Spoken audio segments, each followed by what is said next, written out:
Alright, so this is going to be my drip irrigation video. I think I mentioned it in some of the comments or one of the videos before that I was going to show how I was going to set it up. And yeah, this is going to be it. I'm going to post a link up right now, and to the side probably as well, for Garden Girl TV. This is going to be almost an identical setup to what she has. It was the most simple, simplistic setup that I could find. As you can see, here's all the parts that I ordered online. I got a couple from Home Depot.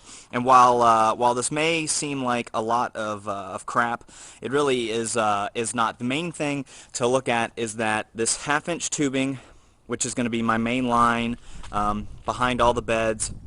And then there's quarter-inch tubing, which is kind of just, where you connect all the emitters. But as opposed to having the multiple different types of emitters, since all my beds are relatively the same, and there's little spout, these little round emitters, all different kinds, with some with pegs, and you can check it out online. You guys probably know a whole lot of it. But I'm, again, doing pretty much the exact same setup as I saw with using this also quarter-inch drip line, where I don't know if you can see it right here, but there's a little hole here, and this is, yeah, every 6 inches they have those lines. And since what I'm planting is all basically the same peppers, tomatoes, and some other things, I'm basically just going to put them in the beds and kind of wrap them back and forth. So anyways, the main thing to think about is to not get overwhelmed with all this stuff, because a lot of these connectors are like, those are stoppers you put at the end of the line. There's some elbow connectors, and then these things here are valves that you can control the flow of the individual quarter-inch tubes that come out, and I'll show you that. And then just like here, that's stakes to tie it down. Those are more tie downs for the quarter-inch line. These stakes are for the half-inch line, and then these I'm going to put on the back of the fence to hold the line down. So anyways, it looks like a lot of junk, but again, really the main three things is the half-inch main line, and then running these two lines off of it, connected by all this crap. So I will try and show as many steps as I can along the way, and yeah, we'll start there. Alright, so this is step 2, and basically I took the setup I had, which was this hose that was just run down here and connected here, and I added a splitter, so I can now, I bought another 6-foot extension so I can run that to the regular main line. And then the second part is, yeah, there's the filter and everything. It's not the best setup right now. To more visually just have it hanging there, I'll probably bracket it with something a little better than just the zip ties here, but just so I can kind of get a feel for taking the line, bringing it across, and that's going to be the first part. I'm not going to punch any holes in this until I got this line of 100 foot all untangled.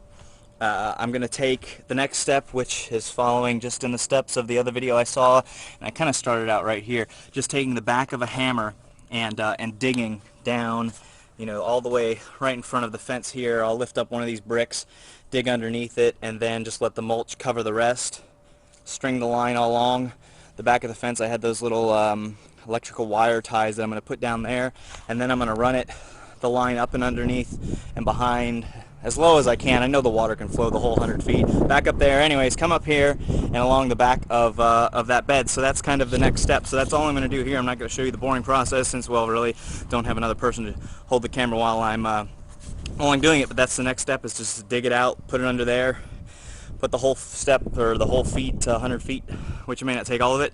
And yeah, then I'll show the next step, which is probably that being done, and then obviously then adding the drip lines that come off that main half-inch line. All right. So I'm going to show this step, and the camera work will probably be horrible, but basically taking a hammer and just going through the grass. It's not. It's actually pretty soft because we've been getting a lot of rain, and but just digging, and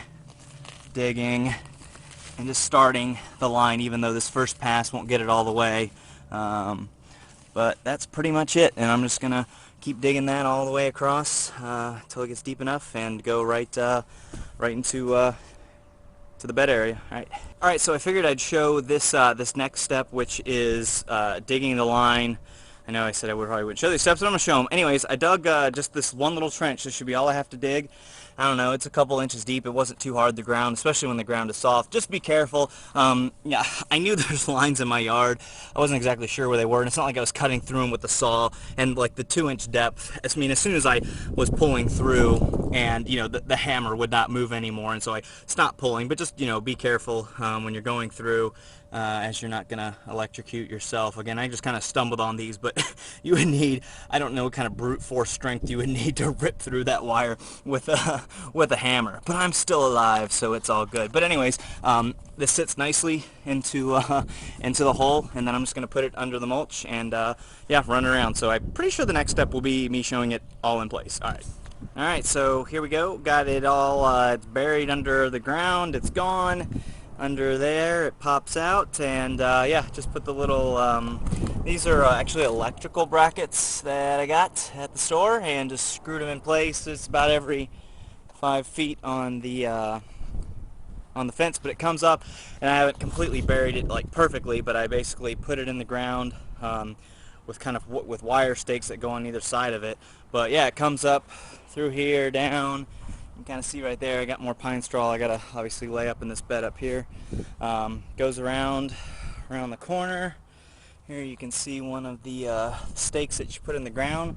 Out the back, this was 100-foot half-inch, and I still got I don't know, it's probably 15 feet, maybe a little more. But yeah, so next step is going to be adding in the drip lines, and I'll show probably just a couple of those because it's pretty much repeating the process all throughout the back. So yep, all right, cool.